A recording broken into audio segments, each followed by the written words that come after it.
Jack Miller stared through the transport ship's window as the massive space station came into view. The Galactic Federation Academy gleamed against the backdrop of stars, its rotating rings and docking bays bustling with activity.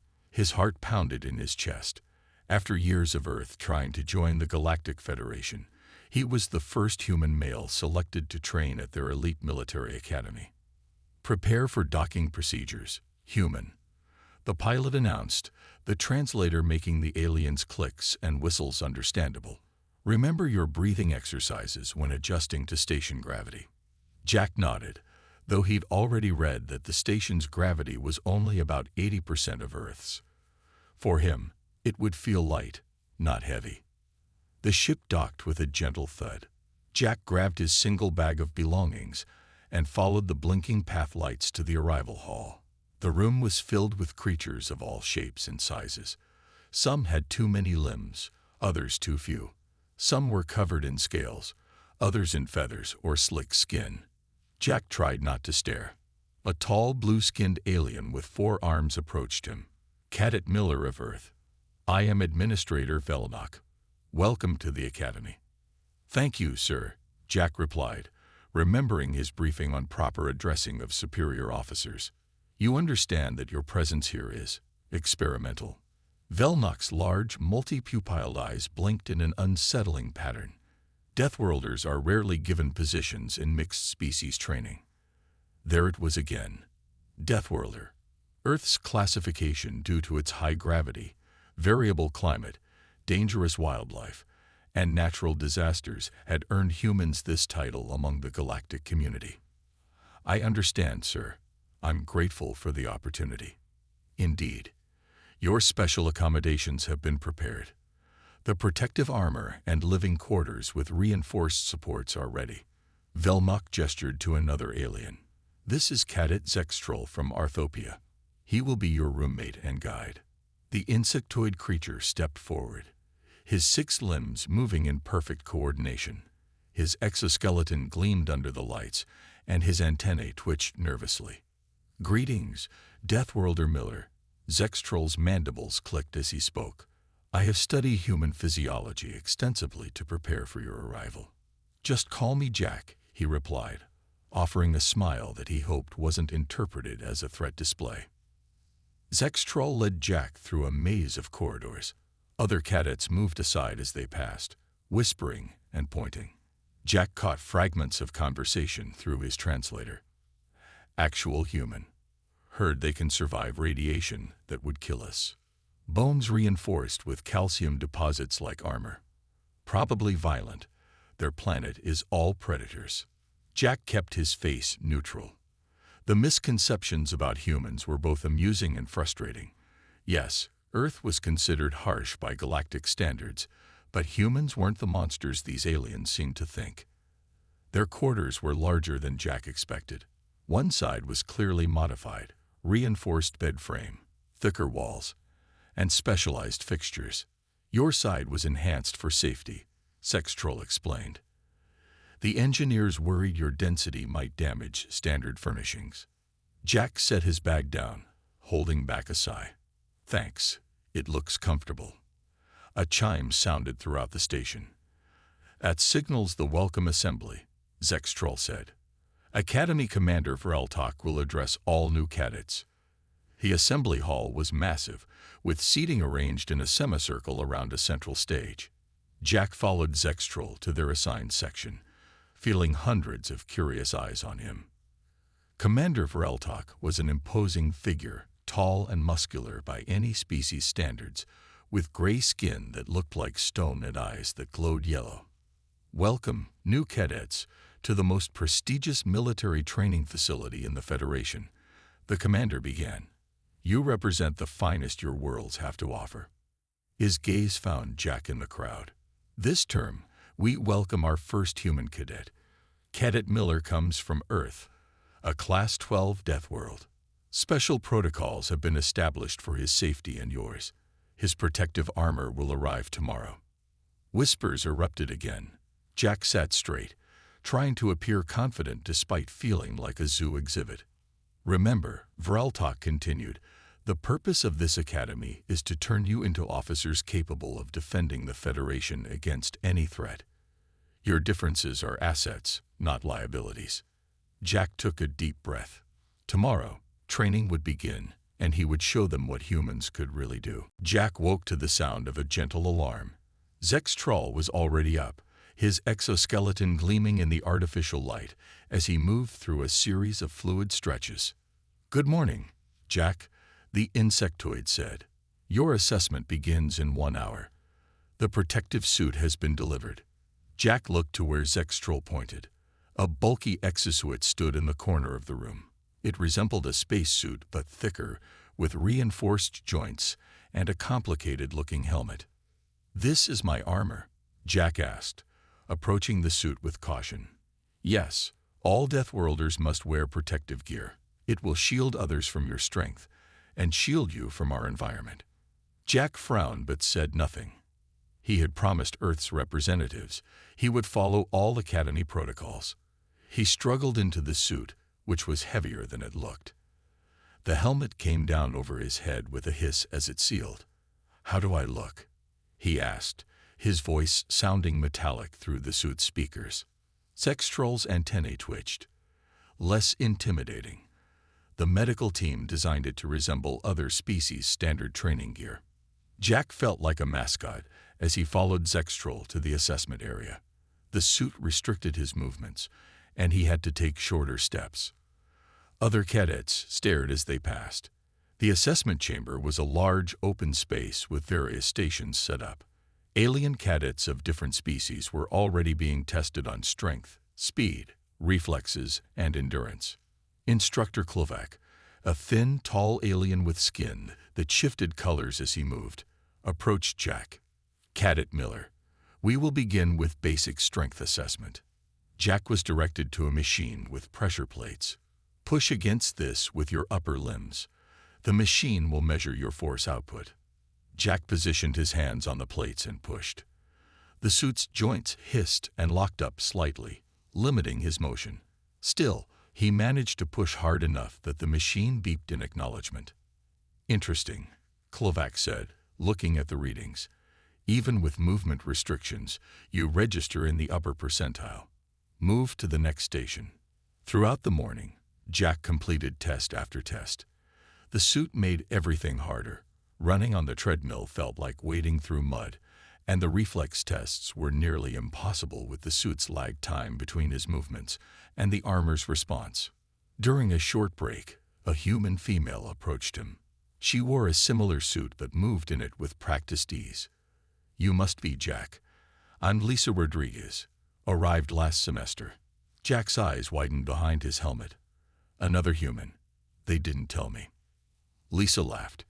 "They probably wanted to see how you'd do on your own first. Mind if I give you some advice?" "Please do." She leaned closer. "The suit has flexibility settings. They got yours locked down to about 30% capacity. They're afraid of what you might do at full strength." Jack frowned. "Is that even fair?" "Fair." Lisa shook her head. "They think they're being generous. These aliens believe we're fragile because we come from a dangerous planet. They don't understand that danger made us stronger, not weaker." Before Jack could respond, Klovac called him back. "Cadet Miller. Combat reflexes assessment." Lisa gave him a knowing look. "Watch out for the surprise elements. And remember, the armor is for their comfort, not your safety." The combat reflexes test involved dodging soft projectiles fired from wall-mounted launchers. Jack tried to move quickly, but the suit simply wouldn't respond fast enough. He was hit repeatedly. "Sufficient for a first attempt," Klovac said, though his color had shifted to what Jack interpreted as disappointment. Most Deathworlders struggle with precision movements. As the day's assessments ended, Jack noticed a group of reptilian cadets watching him. One, larger than the others with dark green scales and yellow eyes, stepped forward. "So this is Earth's best," the reptilian said, his voice a low hiss. "I am Krell from Dracus Prime. Our gravity is only 10% less than Earth's, yet I need no special armor." Jack stood straight. trying to appear confident despite feeling ridiculous in the bulky suit. "I'm looking forward to training with everyone." Krell's eyes narrowed. The Academy wastes resources accommodating species that should never leave their planets. As Krell walked away, Lisa appeared at Jack's side. "Don't mind him. Tracosians think they're the toughest species in the galaxy." "Are they?" Jack asked. Lisa smiled. "No, but they don't know that yet. Come on, let's get dinner. I'll tell you what I've learned about training without this ridiculous armor." Jack sat in the large amphitheater-style classroom, his bulky armor making the seat uncomfortably small. Professor Galvax, a tall, thin alien with pale blue skin and 6 fingers on each hand, stood at the front of the room. Holographic displays hovered around him. "Today, we begin our study of combat theory," Professor Galvax announced. "Understanding the strengths and weaknesses of different species is essential for effective combat strategy." The display shifted to show various alien anatomies. Jack recognized some of his fellow cadet species. "Let us begin with Class 6 planets," Galvax said. Images of insectoid creatures like Zextrol appeared. Low-gravity species typically have excellent agility, but limited endurance. Their exoskeletons provide natural protection, but have joint vulnerabilities. Jack took notes, fascinated by the different evolutionary paths of galactic species. He glanced at Lisa, who sat 2 rows ahead. She seemed less interested, having heard this lecture before. "Moving to Class 9 planets," Galvax continued. Krell and his reptilian classmates straightened in their seats. Species like Dracosians evolved in moderate gravity, with extreme temperature variations. They possess excellent durability, natural armor, and cold resistance. Krell turned and gave Jack a smug look. "And now, an interesting case study," Galvax said, pulling up a human silhouette. "Class 12 Deathworlders, such as humans from Earth." The room went quiet. All eyes turned toward Jack and Lisa. Humans evolved on a high-gravity planet with extreme environmental hazards, dangerous predators, and volatile weather. Their physical construction is remarkably durable, with a regenerative healing system and redundant organs. However, Galvax paused dramatically. Their greatest weakness is their psychological fragility. Jack frowned inside his helmet. "Excuse me, Professor," he said, raising his hand.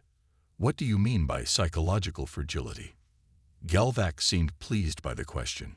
"Studies of Earth history show humans are prone to emotional distress, fear reactions, and mental collapse under pressure. Your species compensates for this with your protective armor technology." "That's not accurate," Jack said, feeling his face grow warm. "Our protective gear on Earth is for environmental hazards, not because we're mentally fragile."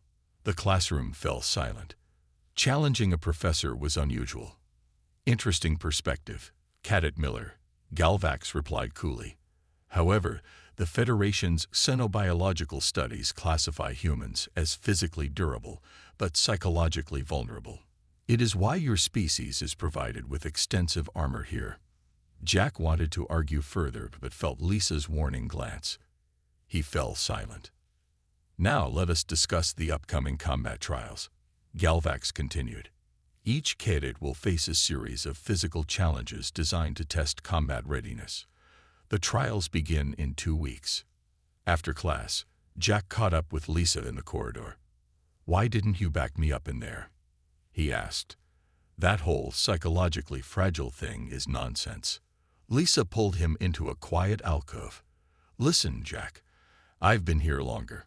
These aliens don't understand humans at all. They've based their opinions on limited observations and old data.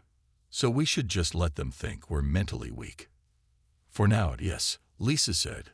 "Look, they've underestimated us. That gives us an advantage. They think the armor is for our protection, but it's really limiting what we can do." Jack considered this.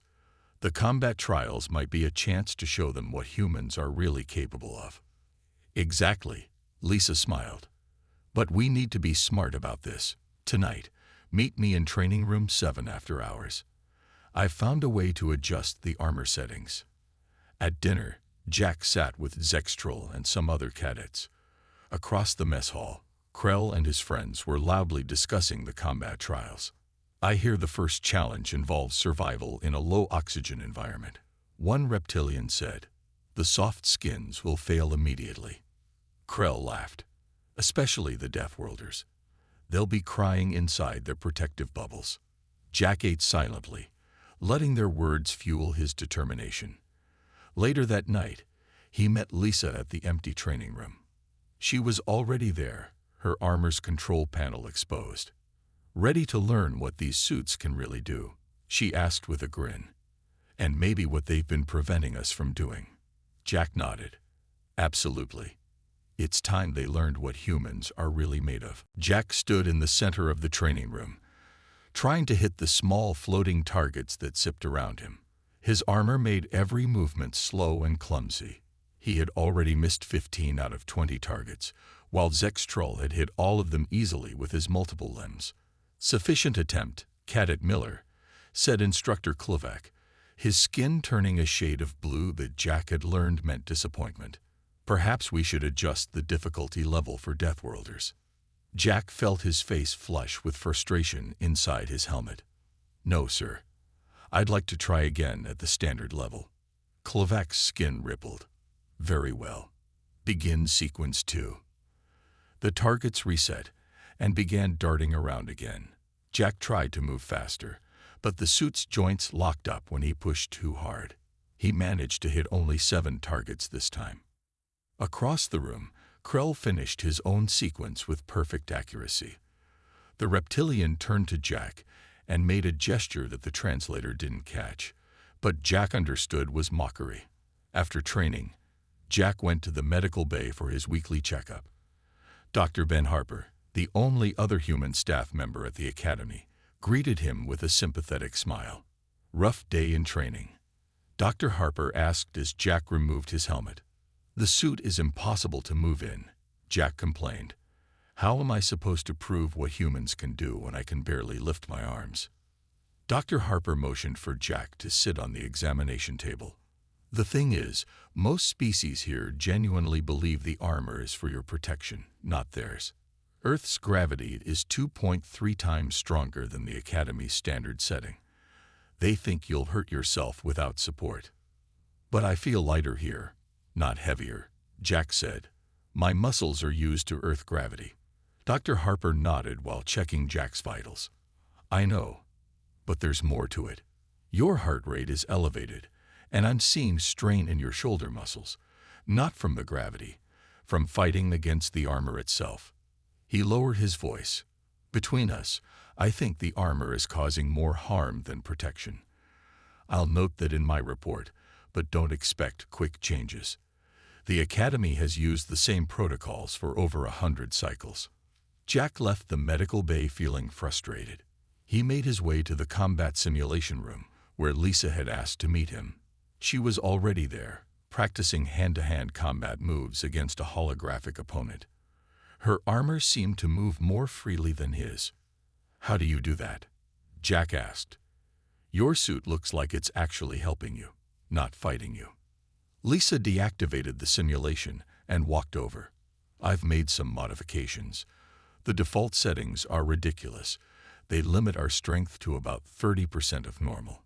She showed him a small panel inside the arm of her suit. "These controls adjust the resistance. They're supposed to be locked, but I figured out the override code."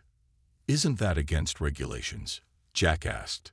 "Technically, yes, but so is setting us up to fail." Lisa's expression was serious. "Look, the combat trials start next week. If you go in with the factory settings, you'll embarrass yourself and all of humanity." Jack thought about it. "Can you help me adjust mine too?"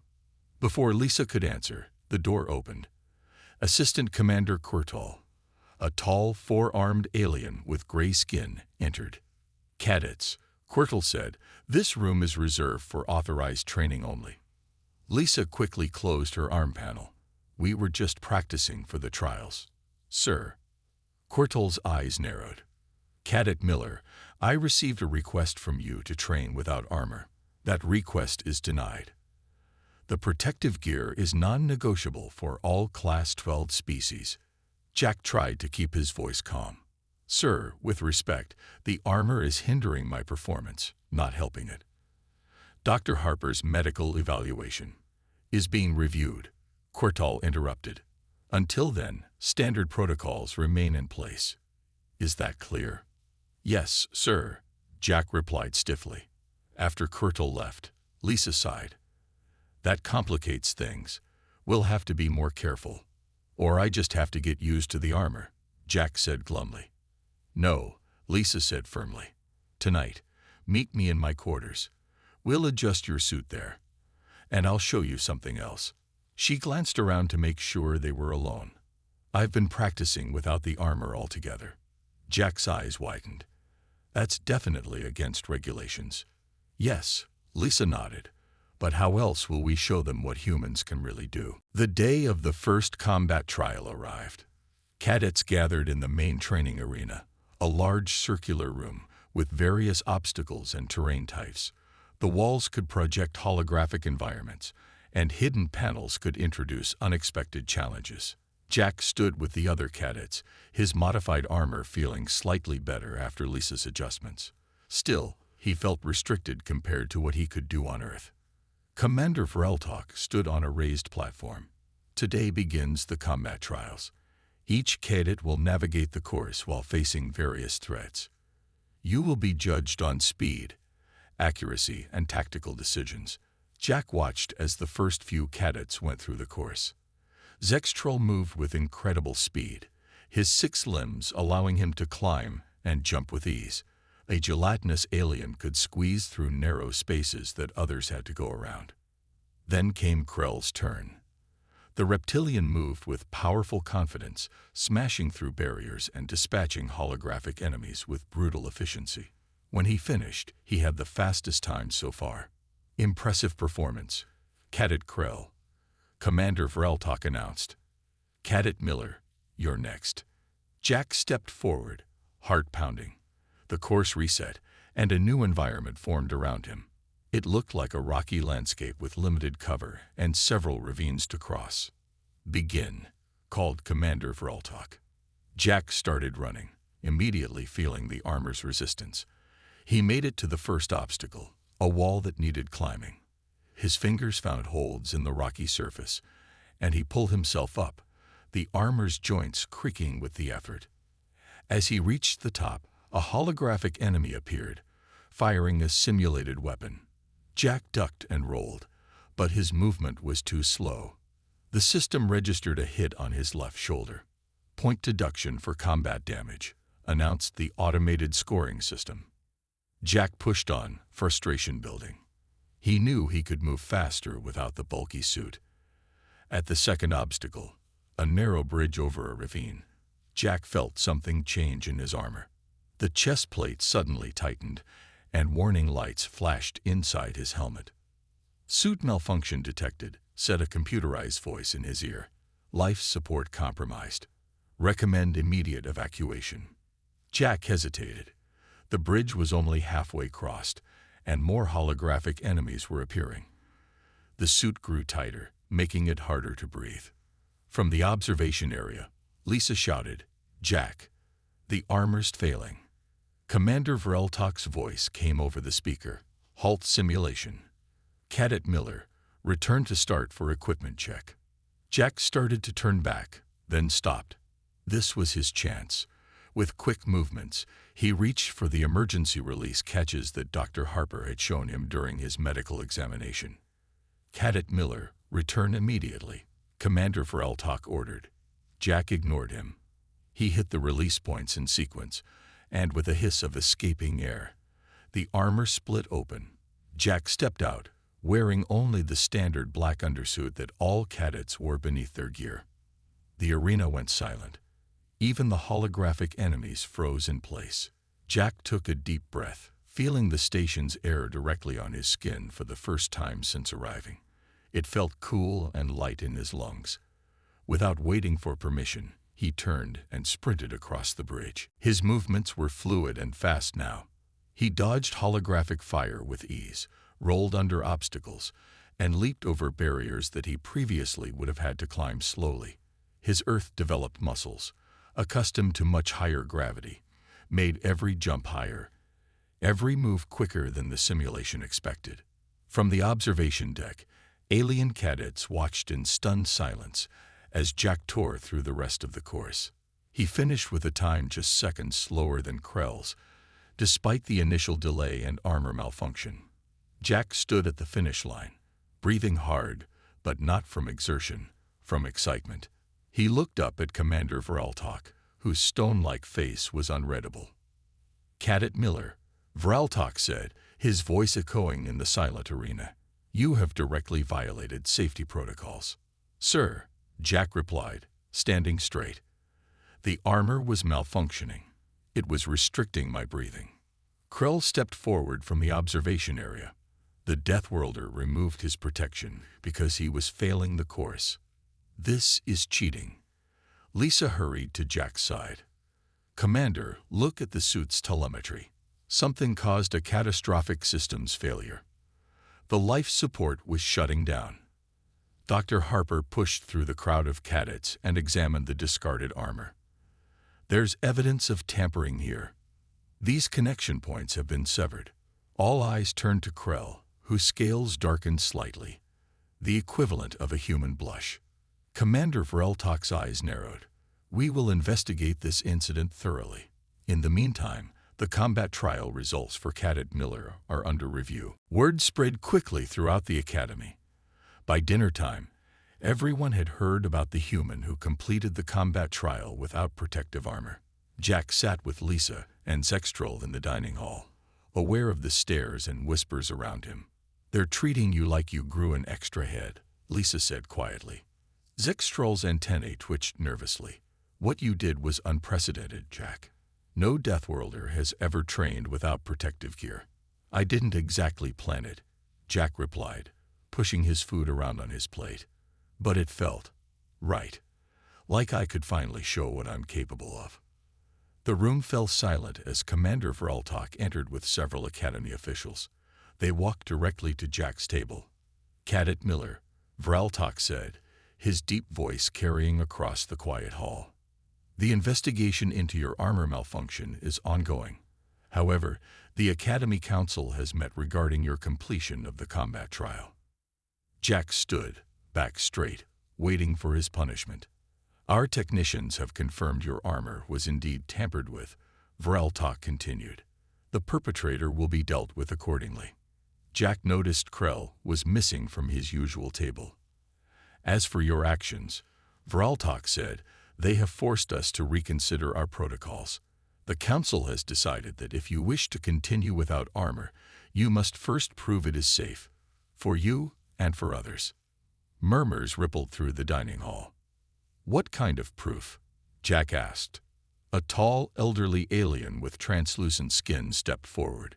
Jack recognized him as Chief Academic Officer Salvora. "A formal combat assessment," Salvora explained. "You will face a standardized challenge against a cadet of comparable size and strength. If you can complete it safely without armor, we will revise our policies." "And if I fail?" Jack asked. "Then you will be required to wear the protective gear for the remainder of your training," Salvora said firmly. "And all future human cadets will do the same." The pressure of representing all humanity settled on Jack's shoulders. "I accept." After the officials left, Lisa leaned forward. "This is exactly what we needed.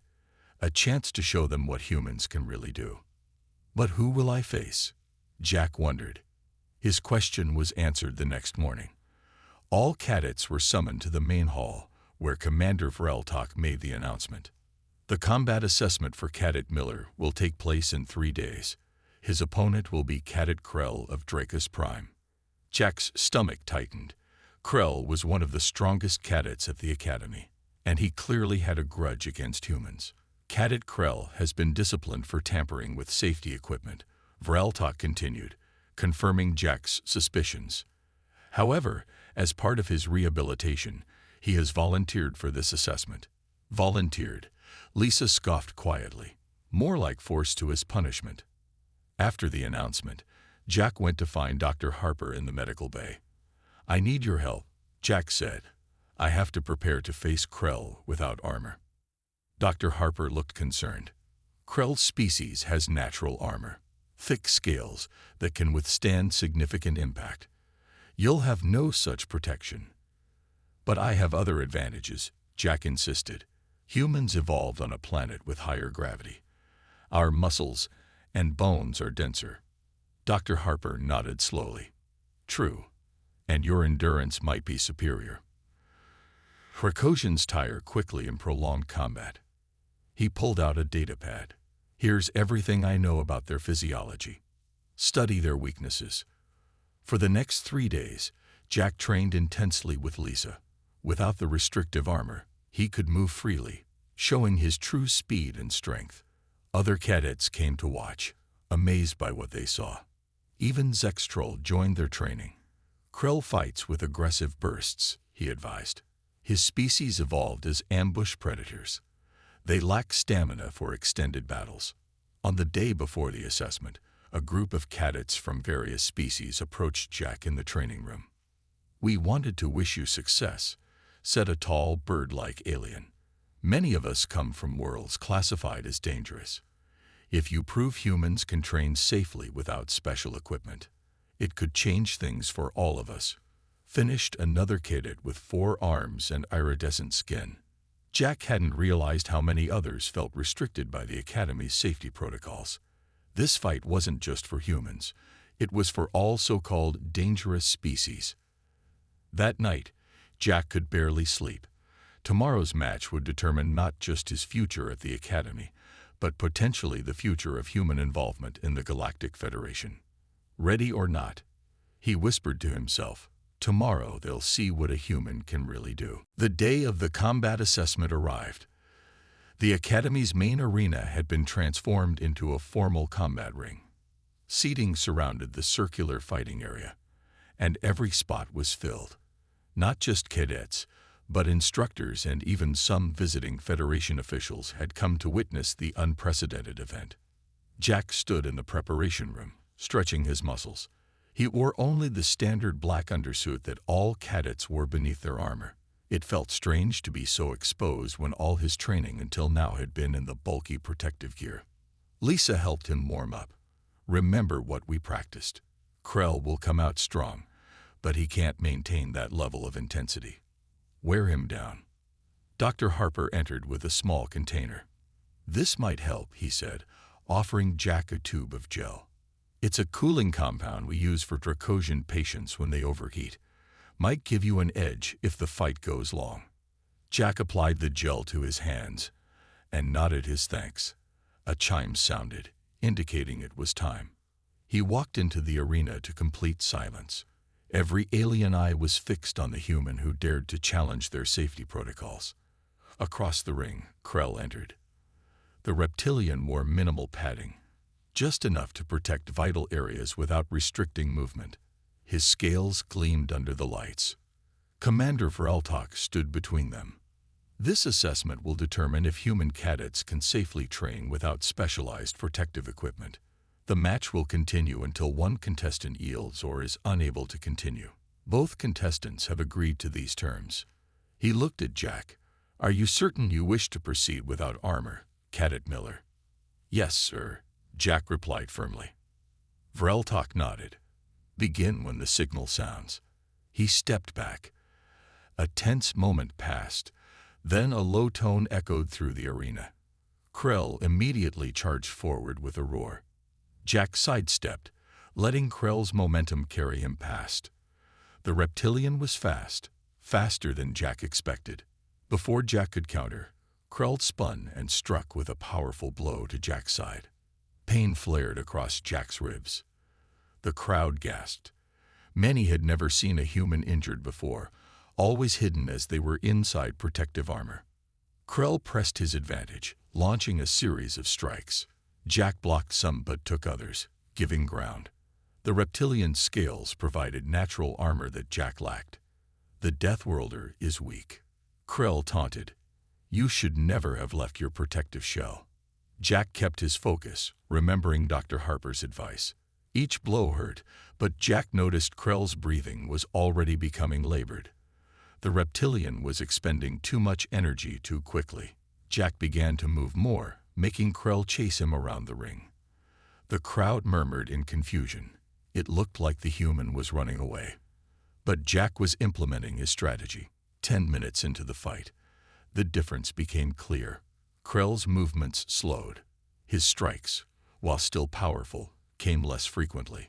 Sweat glistened on his scales. Jack, despite sporting several bruises, maintained his pace. Earth's higher gravity had given humans remarkable endurance. Now was the time to use it. He began his counterattack, landing quick strikes at Krell's joints, the weak points in his natural armor. The reptilian defended, but each movement was slower than the last. The arena grew quiet as the audience realized what was happening.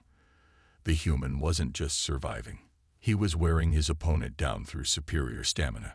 20 minutes in, Krell was visibly struggling. His chest heaved with each breath, and his strikes had lost their power. Jack, though injured, kept up a steady pace of attacks. When Krell lunged forward with a desperate strike, Jack used the reptilian's momentum against him. He grabbed Krell's arm and twisted, using a technique Lisa had taught him. Krell crashed to the mat. Before the reptilian could recover, Jack pinned him, applying pressure to the sensitive nerve points beneath Krell's jaw. Another weakness Dr. Harper had identified. "Yield," Jack said quietly. Krell struggled briefly, then went still. "I yield," he hissed. The arena erupted in sound, some cheering, others shouting in disbelief. Jack helped Krell to his feet, offering a respectful nod. Commander Vreltok approached them. "The assessment is complete. Cadet Miller has demonstrated that humans can indeed function without specialized protective gear." He turned to address the crowd. "This will require a revaluation of our understanding of Deathworld species." Jack stood in the center of the arena, bruised but victorious. He had proven not just his own abilities, but changed the perception of humans throughout the academy. From the stands, Lisa grinned and gave him a thumbs up.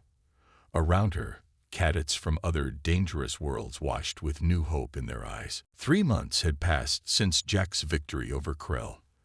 The academy had changed in ways no one could have predicted. Jack walked through the corridors without armor, nodding to fellow cadets who now greeted him with respect rather than fear. He entered the main training hall where Lisa was working with a group of cadets from various species. Some wore light protective gear, others none at all. "The key is understanding your body's natural strengths," Lisa was saying. "Each of our species evolved to survive in different environments. Those adaptations are assets, not liabilities." Jack smiled, remembering when they had first arrived at the academy. Back then, humans were seen as fragile creatures who needed protection from themselves. Now, Lisa led the academy's new adaptive combat program. Cadet Miller called Commander Vreltok from the doorway. "A moment of your time." Jack followed the commander to his office where Chief Academic Officer Salvora and Dr. Harper were waiting. "We have received 17 applications from Earth for the next academy term," Salvora said without preamble. "The Federation is most interested in how these potential cadets would perform." Jack stood straight. "They'll perform excellently, sir, if given the chance to train naturally." Commander Vreltok nodded. "Thanks to you and Cadet Rodriguez, we have revised our training protocols for all species. No longer will we make assumptions about capabilities based solely on planetary classification." Dr. Harper smiled. "The medical data from your training has been invaluable. We now understand that human endurance is quite remarkable, even by Federation standards. Which brings us to why we called you here," Salvora continued. "The Academy wishes to establish a new position, a liaison officer for Earth and other high-gravity worlds. Someone who can help integrate new cadets and advise on training methods." Jack realized they were offering him a position after graduation. "I would be honored, sir." "Excellent," Vreltok said. "You'll work alongside Dr. Harper to develop appropriate safety guidelines. real ones, based on actual physical capabilities rather than assumptions. After the meeting, Jack found Zextroll in the recreation area. The insectoid was practicing human chess, a game he had become fascinated with. "I heard about your new position," Zextroll said, his mandibles clicking with what Jack now recognized as happiness. "Most impressive." "Thanks," Jack replied, sitting across from his roommate. "How are things with Krell?" Zextroll moved a chess piece. "Much improved. Since joining the Adaptive Combat Program, he has gained a new perspective. He even asked me to thank you." This surprised Jack. "Thank me? For what?" "For showing him that strength comes in many forms. His species values power above all, but you demonstrated that endurance and strategy can overcome raw strength." Later that day, Jack visited the newest area of the Academy, a training room designed to simulate various planetary conditions. Inside, he found Krell working with a group of cadets, including 2 newly arrived humans who trained without armor. Krell noticed Jack and nodded respectfully. The lingering animosity between them had gradually transformed into professional respect. "Cadets," Krell addressed his group, "today we have the honor of a demonstration from Cadet Miller, whose performance changed how the Academy views Deathworlders." Jack hadn't expected this, but stepped forward. The new human cadets looked at him with admiration. "Before we begin," Jack said, "I want you all to understand something important. Every species here evolved to survive in their home environment. What others might see as dangerous or limiting, you should see as your greatest strength." He looked around at the diverse faces, some with scales, others with exoskeletons, a few with features similar to his own. "The Academy once thought humans needed protection because we come from a high-gravity, high-danger world. Now we know that these challenges made us stronger, not weaker. The same is true for all of you." A small, avian cadet raised a wing-like arm. "Is it true you defeated a Dracosian in combat without any armor?" Jack smiled. "I did, but the real victory wasn't winning the fight. It was changing minds. Now, let's see what all of you can do when you stop hiding your natural abilities and start embracing them." As the cadets moved into training positions, Jack caught Lisa's eye from across the room. She smiled proudly.